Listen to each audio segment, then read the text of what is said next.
This is an iHeart podcast. Guaranteed human. Body Bags with Joseph Scott Moore.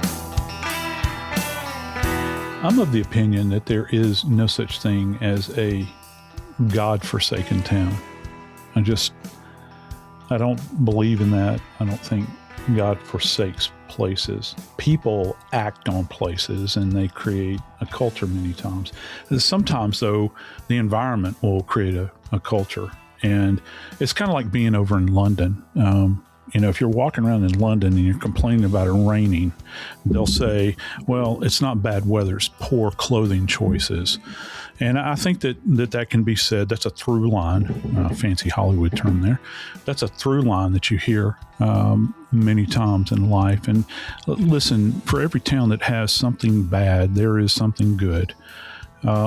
And we're going to talk about one such location today, a place that I'm kind of familiar with, called Beaumont, Texas. And for years and years, Beaumont has, held the title, what was it called? The Carcinogen Coast. They were, the area just outside of Houston and Lake Charles, Louisiana. Those areas where you had all of the petroleum industry and chemical factories and all these sorts of things, but had a lot of cool stuff too. You had access to some of the best fishing in the world. Old Spindletop, people may have heard of it, that fantastic oil find back decades and decades ago. It's made that location, that area has made a lot of people wealthy. But there is kind of a darkness there sometimes, I think. You wait with bated breath during hurricane season because in an instant, everything that you have can be gone. And that has happened a number of times in Beaumont. And don't get me started about the heat and humidity. But for all of that good stuff, you've got great food. You've got great places to visit and go boat riding and all those sorts of things. So you do, in fact, take the good with the bad. But today on Body Bags, I want to talk to you about a case that's started all the way back in 1999, and it's the case of a single mother who was raising her child, who at the time I think was probably 14 or 15 when she went missing. And all these years later, she's finally been found, identified, and someone has finally been held responsible for her murder. I'm Joseph Scott Morgan, and this is Body Bags. Dave, I don't know if you've ever been down I-10 headed westbound out of Louisiana and going into Texas. I have not. It's an interesting part of the world. What's really fascinating, you cross over state line coming out of Louisiana, and the names don't change very much. That area down around Lake Charles, and that area, I have ancestors that settled that area. I had a great grandmother that never spoke English. She only spoke Cajun French. With all that background, we have in store for us today the story of Kimberly Langwell, a 34-year-old single mother of a 15-year-old who has really been in and out of a rough relationship with a guy named Terry Rose. They had dated for a while, but Kimberly had broken up with him after the abuse got to the point where she was done. She just couldn't take it anymore. And she actually had started dating another man. And her daughter was so happy, that she actually was with this new boyfriend who actually his name was Ken Weatherford. And he was respectful. He was kind and treated her mother the way that Tiffani thought mom should be treated. So it's with that background that we come into Kimberly Langwell leaving work, going to run by her old boyfriend's house to pick something up, and then going to meet Tiffani and Ken. They're having dinner together that night. They've got plans for dinner that evening. When Kimberly Langwell does not show up for these prearranged dinner plans with her daughter and new boyfriend, it immediately, Tiffani calls the cops. And we're talking within a couple of hours of not being able to find her mom. It's 1999. We did have technology then. We did have cell phones. A lot of us had them. Yeah. And anyway, when Tiffani couldn't get up with her mom, she actually got up with the police right away and reported her mother missing. And, first thing they did, well, let's clear the boyfriend, get the new boyfriend. So I'm getting this out of the way so that they being the investigators, they were very quickly on this case, and they very quickly had Kim Weatherford and Tiffani, the daughter and the boyfriend, they're isolated. Okay. They're not the problem. But where is Kimberly Langwell? Where did she go, Joe? Yeah. Because we don't know. I have no idea. What's fascinating about this is that, first off, for folks that don't understand, and just a reminder, this is July 9th, 1999, Dave? Okay. Yeah, sorry. Should have said that. No, that's okay. I had to reflect back because I had to think about what was I doing in 1999. And it was, so you're in the dead heat of the summer there in South Texas, and Kimberly's 34 years old at the time. Right. And, she's trying to leave everything in the rearview mirror, and unfortunately, it's those types of things many times are hard, to leave in the rearview mirror. But they did an exhaustive search for. And Dave, I'm going to throw out a business name here that we haven't heard in a long time. They did find something. Mm-hmm. Oh, I know what you're going to say. They found her car in the parking lot of an Eckerds Drugs. Yeah. My wife and her sister both worked at Eckerds Drugs. They don't exist anymore. I don't know who gobbled them up. I'm sure some of our friends probably know the story to that, but they were everywhere, years and years ago, all over the South. You had Eckerds. I don't know about the rest of the country, but they were all over the place. And inside of her vehicle, which was, I think, like a 1994 Nissan Altima, if I'm not mistaken, she was not there. They did not have signs of that you would commonly associate with blood, like violence that took place inside the cabin of a car. And I can't remember, did they find, were her keys and her purse in there as well, I think? Yeah, in the car. And she had a cell phone that was in there as well. Yeah. Got to add this to it as long as we're there, because as I mentioned, when she didn't show up for the dinner with her daughter and new boyfriend, her daughter goes to the police because this is a big deal. And 6 months before this happened, Terry Rose actually strangled her. He actually physically strangled Kimberly. That was they were already broken up when that happened. So Tiffani, her 15-year-old daughter, was concerned about her going to do anything around Terry Rose. So when she doesn't show up, boom, she's right off to the cops, and they find her car within 24 hours. I mean, they found it that night at the Eckerds What does it take within the constitution of a 14, 15-year-old girl to be the one that's going to take this on her shoulders and go and track down the authorities? Yep. I mean, I guess I would have done it, at that age. If my mother had been missing, you probably would have done it. Yep. But, when you think about that, most of the time when we think about people alerting the police, search teams, this sort of thing, it's generally an adult. But you have, and nowadays, I come across, you come across teenagers nowadays, and even my college students, you speak to them and they look like you've got three heads coming on your shoulders. Like, you're an idiot. Why are you even talking to me? Oh, yeah. But to have that doesn't happen. That happens every minute of the day. Go to a grocery store that has a clerk that's still in high school. And when you're trying to get their attention to pay for something because they're on their phone and talking to somebody else, you're like, hey, can you check the price on this? And it's like, are you speaking English? Yeah. But hey, I do want to add something. In the car, okay, her purse and keys were missing. Her cell phone was in the car. Right. Her cell phone was in the car. Okay. So you've got her cell phone in the car, but her purse and keys are missing. So you've got the car that is parked at the Eckerds parking lot. And you would think if you're taking your purse and your keys with you, you take your cell phone. They go hand in hand, right? Yeah, they kind of do. And did she, here's a big investigative question.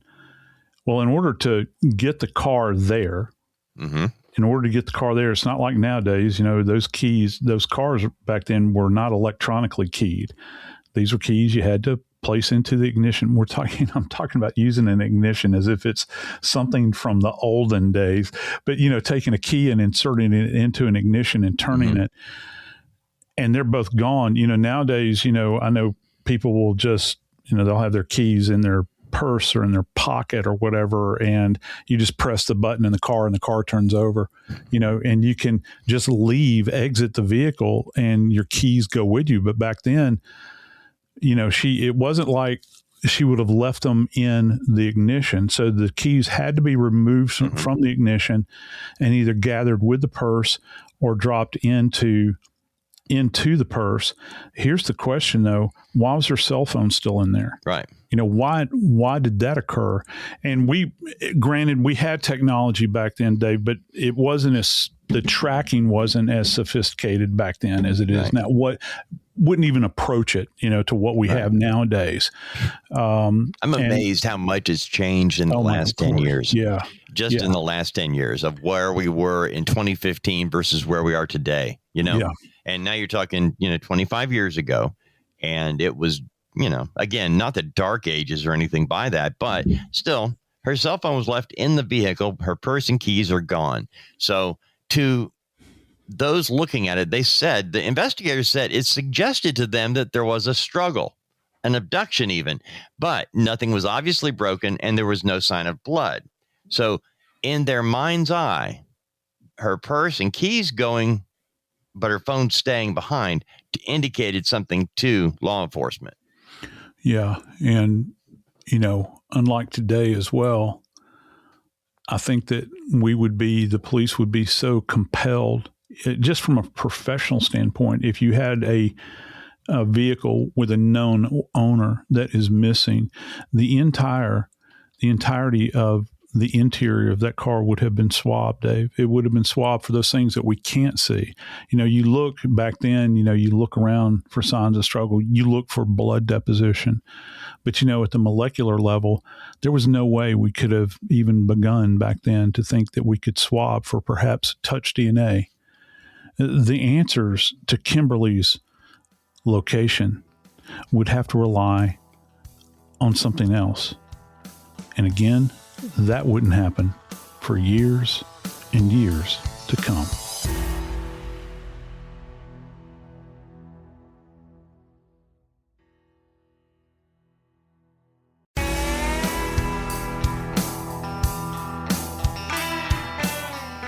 Most of the time, Dave, with the reason cases go cold, and I'll bang this drum forever and ever, is not necessarily the fault of the police.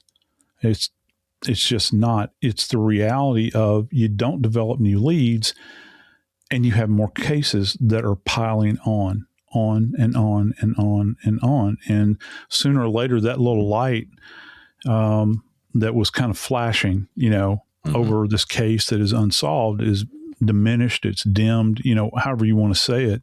Right. It's no longer viable. And what happened in was it 2014? It was. That's, when you think about how many years later that is. When you sent this to me and I was looking at it because, whenever you have a missing person and I think about the first thing you did, where was I in July of 1999? Where was I? What was I doing?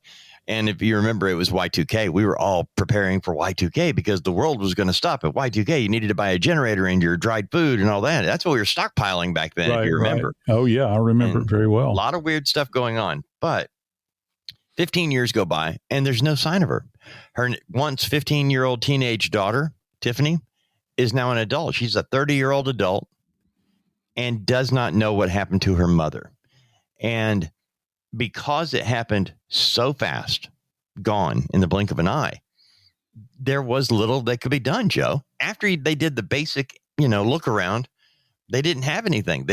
And I wonder, I don't know what evidence they had or didn't have, but I know this, they didn't have enough evidence to go look at Terry Rose's house, No.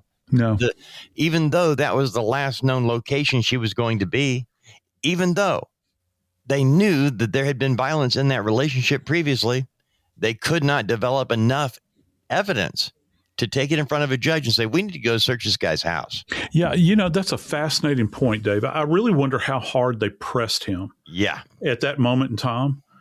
The one other thing that I will tell you about Beaumont is that Beaumont is not all rainbows and unicorns. It has its share of crime and has for years and years. It is a busy place, and I wonder what happened in those initial meetings with Rose. When they go to talk to him, were there any suspicions raised at that point in time? Here's the other thing. Could the detectives develop any substantive information at that moment in time to get a search warrant at his house? Because you don't have a body. This is the problem. You don't have a body. You don't even have any evidence that some kind of traumatic event has occurred. All you know is that you've got this gal's car, that the purse is missing, keys are missing, cell phone's there, and the car is there, and it's just parked in a parking lot outside of a drugstore. Where do you go, from there to try to develop information? And in this particular case, it would seem as though that they didn't have a lot to hang their hat on legally, because if they were able to see him, here's one interesting thing, I think, Dave. Remember what you said earlier about his violence toward her. Mm-hmm. He tried to choke her.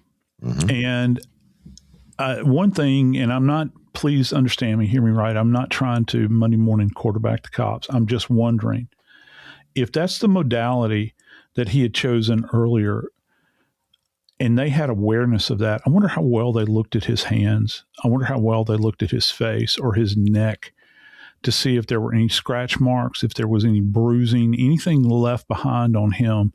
This would have been in the summer months, so he wouldn't probably have been wearing long sleeve shirts. There used to be an old adage: if somebody shows up to be interviewed by the police officers in the dead of summer and they're wearing an overcoat, make sure that they take the overcoat off, or a sweater or a sweatshirt or anything like that, because you want to be able to see their arms and hands. They're trying to mask something. So they couldn't even develop anything then. And I'm thinking back now, wow, just think if they had actually developed some information there, Dave, you would not be fighting against the patina that sets in with time, how things change over a period of time, where those things that would have looked fresh in those moments early on and had not been yet subjected to, say, environmental changes or whatever the case might be, structural changes, it would still appear like it would be glaring when you see it. But, as it turns out, and we're going to tell that story. Yeah, Joe, we mentioned this a minute ago about after 15 years, they had a prayer vigil to bring awareness to her case in 2014. They did it on July 9th, 2014. As I was researching this case, just from the media standpoint, I want to see what they were reporting, because, you've got a very sympathetic figure, a single mom, 34 years old, goes missing and never heard from again. And they don't have a break in the case, not anything. Yeah. And her 15-year-old daughter's taking point on it. Yeah. That's 15 years go by and they have actually have a prayer vigil. And by the way, it wasn't just for Kimberly Langwell. It was for other crimes that had not been solved against women, but she was the main focus. So they did it on July 9th, on that anniversary date, but nothing was found, Joe. And so the reason we're covering this now is because in 2024, it took until 2024 before there was a break in this case. The break in this case happened with what is called a reliable informant. Now, a reliable informant is somebody who has had contact with law enforcement. Usually he or she has been arrested, has actually fallen down the rabbit hole a couple of times. And in order to get out of trouble, he or she has given information to police that turned out to be true. And that's how they got out of the trouble they were in, or lessened the punishment that they would receive. Yeah, that they would have received otherwise. Yeah. So they could have been an undercover paid informant too. Yeah. Any number of things, but usually somebody doesn't just one day leave their job as an accountant and call the police and say, I'd like to be an informant for you guys. What do you need? It's usually somebody who gets busted for, something, a drug related offense or whatever. I know. I'll go hang out in a biker bar every single night. There you go. That's what I'm going to do. I'm going to help you. Yeah. Yeah. That's the person you don't want involved in this. Oh my gosh. Yeah. That's why the finder is so key. That's why Joseph Scott Morgan has taught me the finder of the that's the key. Every time I see a finder, that's the person I'm looking at every time. Yeah. And it won't necessarily be obviously every single case that it's going to be the finder. However, it's the best bit of data that you have to be in your face. Right. It's that proverbial thread that you're going to pull. It's fascinating. And in this particular case, when it comes to Kimberly, you have to begin to think, well, is this the big break that we wanted? Have those prayers that have been offered up now 10 years prior to at that prayer vigil, is there a crack? Is there an indication that maybe an answer is on the way? Or maybe, just maybe, is somebody going to wind up behind bars?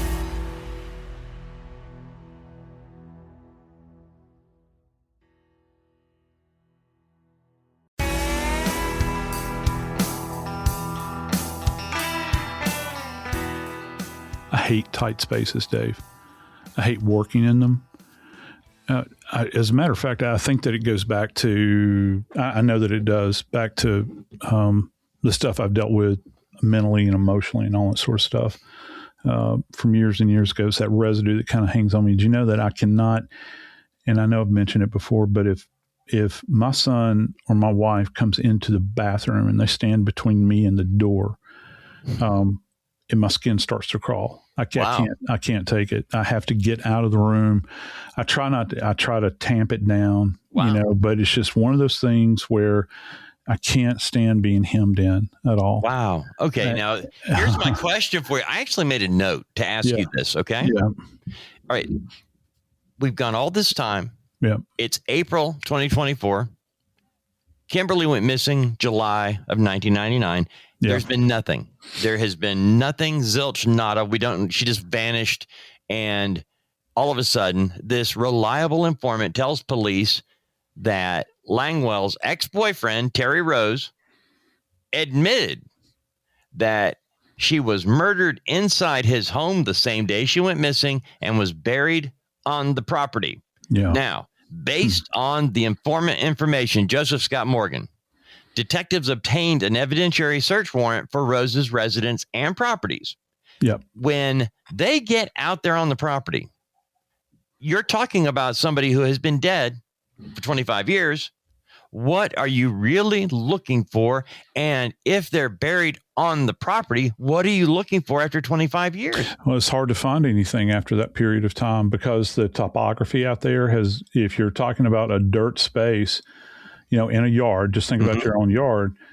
A lot of that stuff is reintegrated by that point in time. Okay. Like you're not going to have, like if you go out onto a scene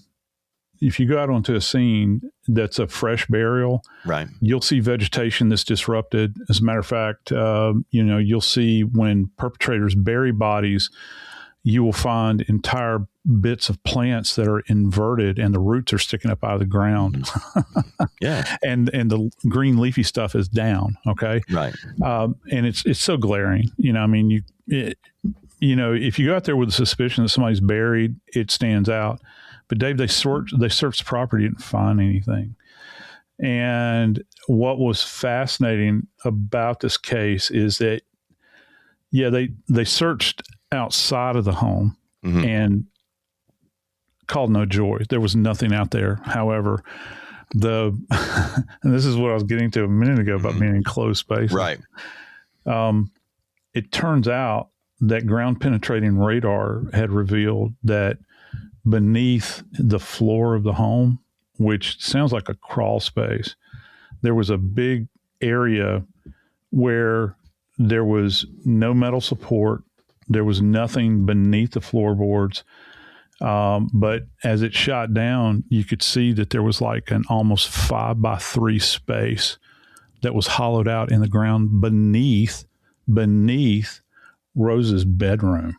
Wow. And so, that's going to stand out, with the GPR when you're rolling over an area. It's going to really strike like you would.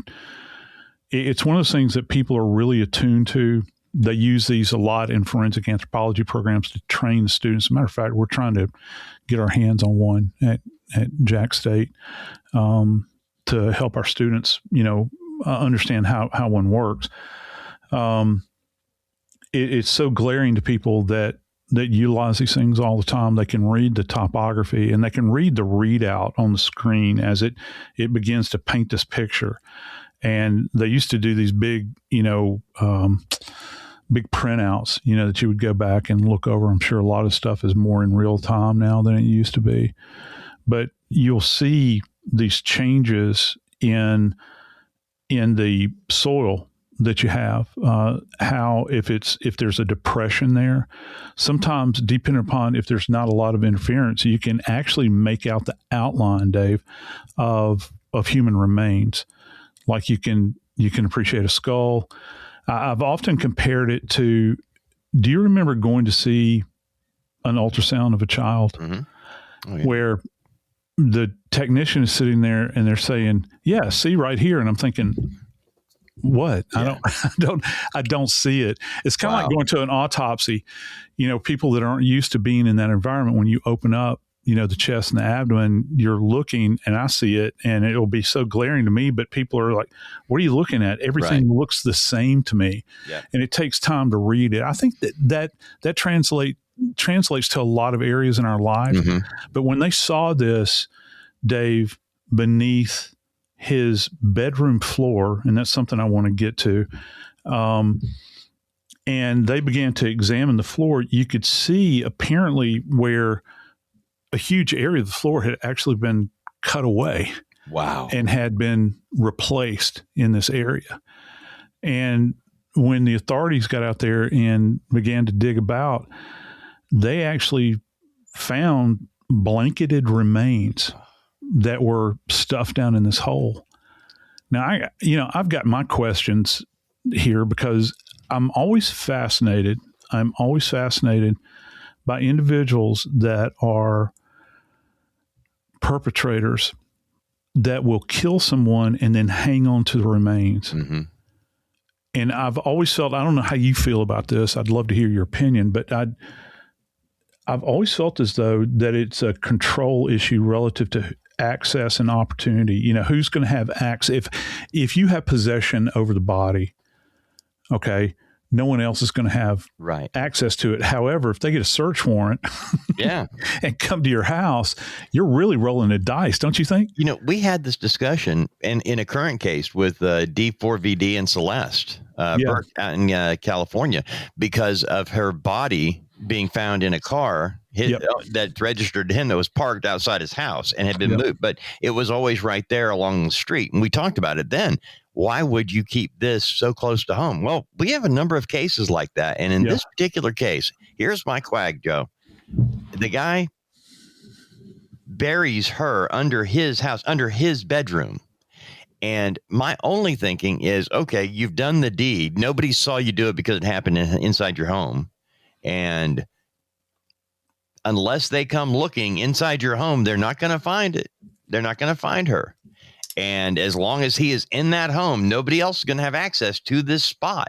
Now, if he were to sell the home, somebody else has it. If he were to take her and bury her body somewhere out in the desert or whatever is around Beaumont, then somebody else could have access. But swamp. Yeah, there you go. But burying her underneath his bed, hey, you know what? The only person that's going to get in there is somebody you either let in or finds the way to do it, which is why I'm bothered that you have a man who had been in a relationship with Kimberly up until 6 months previously, or further back than that, because they were broken up when he tried strangling her in January of 1999. Mm-hmm. Yeah. And you've got records of this. How did they not have the ability to stand in front of a judge Yep. and say, because that's what, with a search warrant, you actually have to present your report of what you expect to find, Yep. where you expect to find it, and why.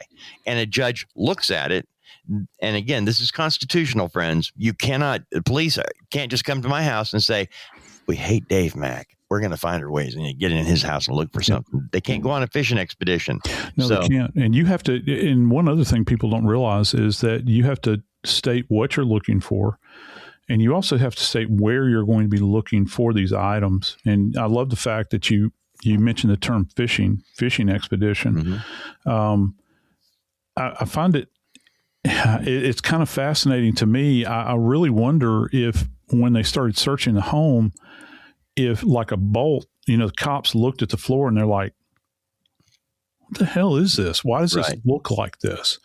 We've got this reliable person. And here's one more thing I want to know. Mm-hmm. Who does this and then runs their mouth to somebody about it? Yeah. Well, you know what? There are a number of convicted felons sitting in prison right now, some even on death row, that got away with it until they told somebody else. In this particular case, Joe, Tim Miller with Texas EquiSearch. Yeah.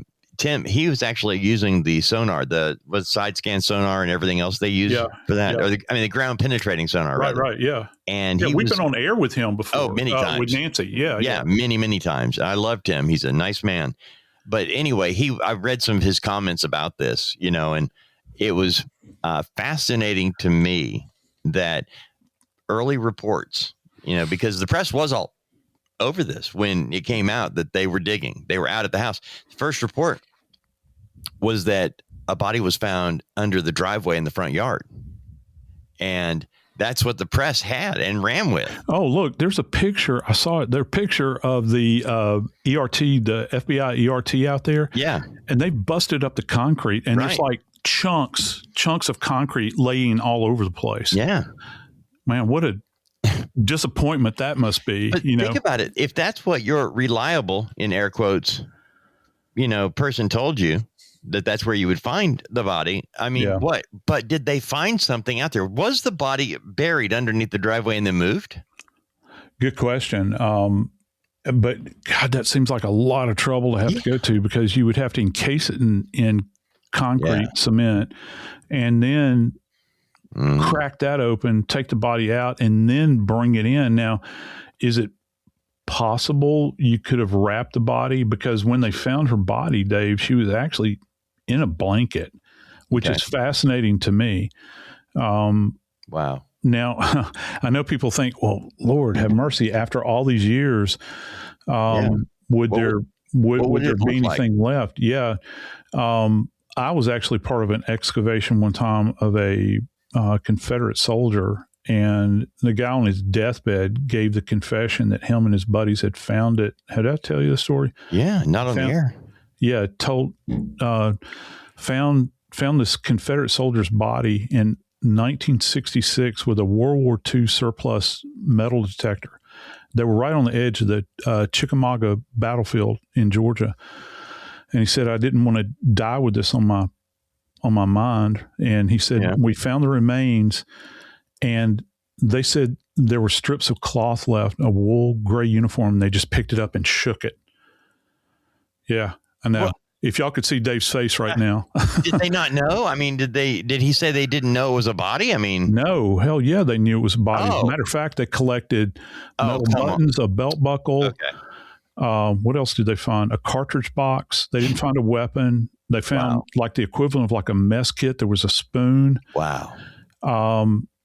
And what else did they find? Man. Anyway, we got called back out because this guy was dying and he confessed it to the sheriff. This guy had a terminal illness. I went out with a state forensic anthropologist. I'll never forget. It was in Ringgold, Georgia. We went up there, and Dave, we went right to the spot. Wow. Yeah. My buddy that was the anthropologist put trowel and brush to dirt.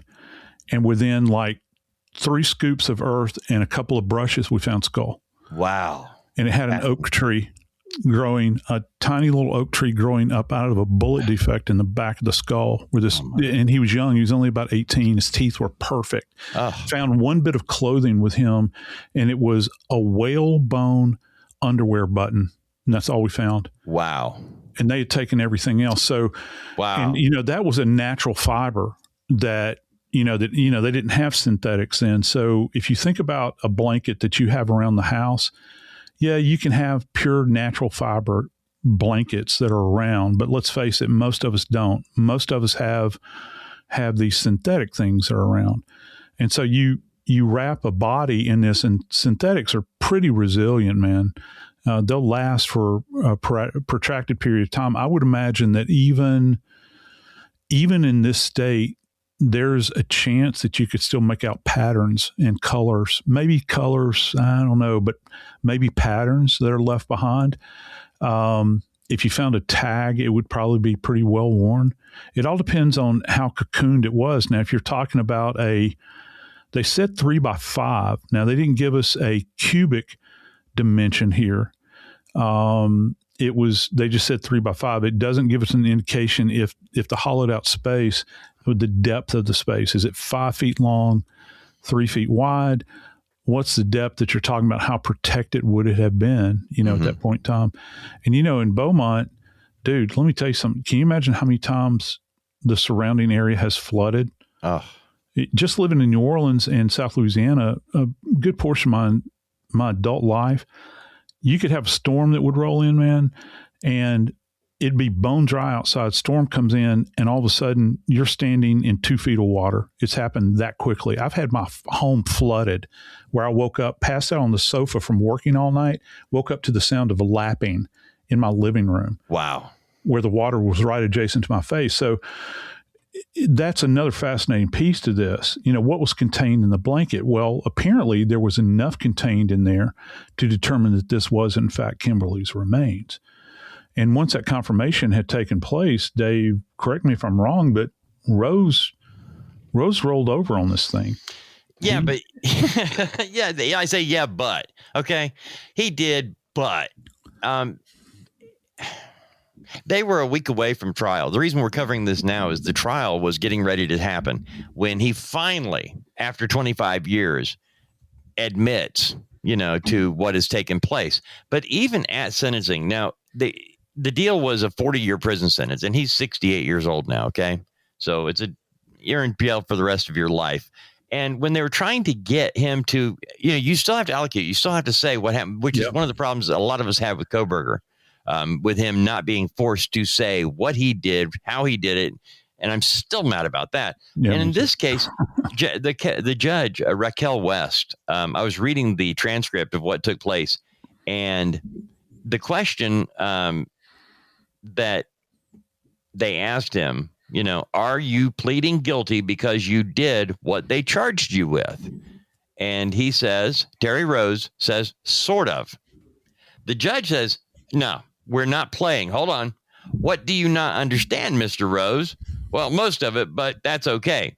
The judge says, no, it's not okay. Mr. Rose, this is not a game. He says, I'm not playing a game. She says, well, we're about to go to trial next week, okay? She's had her fill. Yeah. 25 years, this guy got away with murder, and now he's playing games with the court.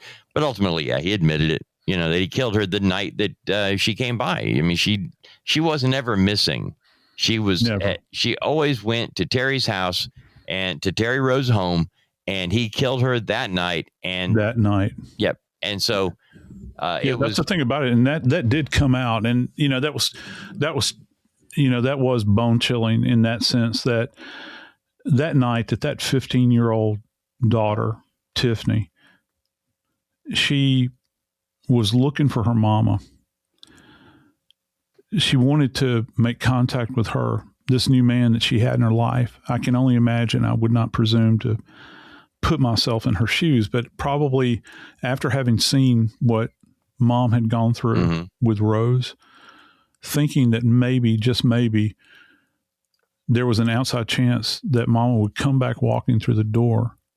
It wasn't going to happen. What she didn't realize at that point in time is that very night that mom didn't show up is actually the night that she was brutally murdered.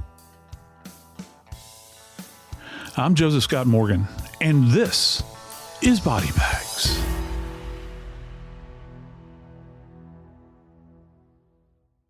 This is an iHeart podcast. Guaranteed human.